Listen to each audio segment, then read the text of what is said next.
Before the break, you met Glenise, a medium, and so much more. Do you feel like you were born with this ability? I don't. It's actually a really interesting story. And when I was 30, just before I turned 30, I was really unhappy in the work that I was doing. And I was, my background is psychiatric nursing. So I was working as a psychiatric nurse, and I went to see a psychic in January of that year of 2002.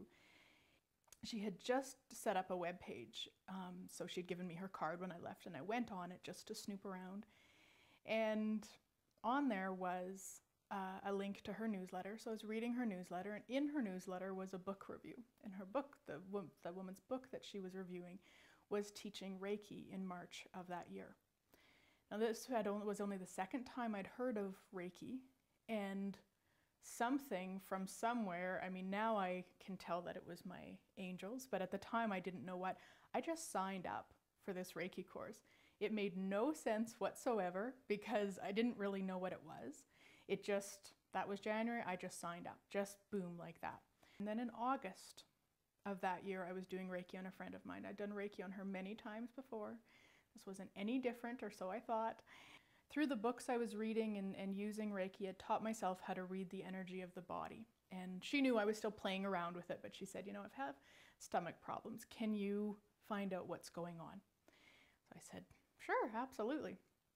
And so I had her be really quiet while she was on the table and was doing Reiki on her. And with intuition or psychic skills or whatever people want to call them, basically that little chatter mind of ours has to be busy. Otherwise, all the doubt will come in, or, you're just making that up, you're being silly. Those sorts of thoughts will come in. So I had trained myself how to do that back then with multiplication tables. So what I was doing while I was doing the Reiki on her was multiplication tables in my head, because I'm really bad at math and it takes a lot of focus for me to do that. And so she was laying there doing that. I was doing multiplication tables in my head, and kind of in popped, "Tell her I love her." And I thought it was me. It wasn't a different voice. It wasn't some big booming voice. It was my usual voice in my head, except I was doing multiplication tables, and suddenly it's "Tell her I love her." And finally in my mind, seriously not having any clue what it was, I just thought to myself, what is going on? And then I just had a really strong knowing. In the psychic world, it's called claircognizance, psychic knowing. And I just knew her friend was with us. I just knew it. It was just like a no. I had to put $1 million on it. And even though I didn't want to, it was like he was there. He was so strong. So I said to her, and her and I talk about this to this day because it was just so funny after the fact. So she's laying there waiting for me to predict what was wrong with her stomach. And I say to her, the clearest thing that can come out of my mouth is, "I need to tell you something, but you can't kick me out when I tell you." And she sat straight up. She's like, "I've got cancer. I knew it."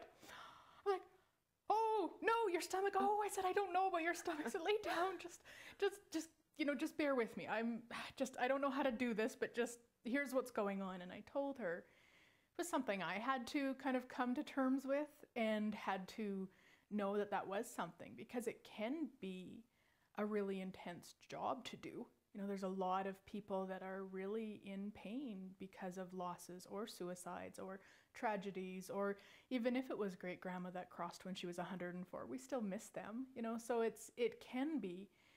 But looking back now, I think a lot of the reason I was so drawn to psychiatric nursing was it gave me a lot of that. We had to go through grief counseling and learn how to do that. And so it's such a big part of that it's really easy for me. And because the spirit world, the spirits that I connect with, the loved ones on the other side, every one of them is happy. Every one of them is joyful. They're just thrilled with, having the connection with their loved one, being able to pass on the messages, showing them the pennies are from them, or every time they walk into their bedroom and the closet door's open, and darn it, they knew they had that door closed or whatever, be able to validate that even in the harshest of circumstances. I think in what I've seen is probably parents that have lost children.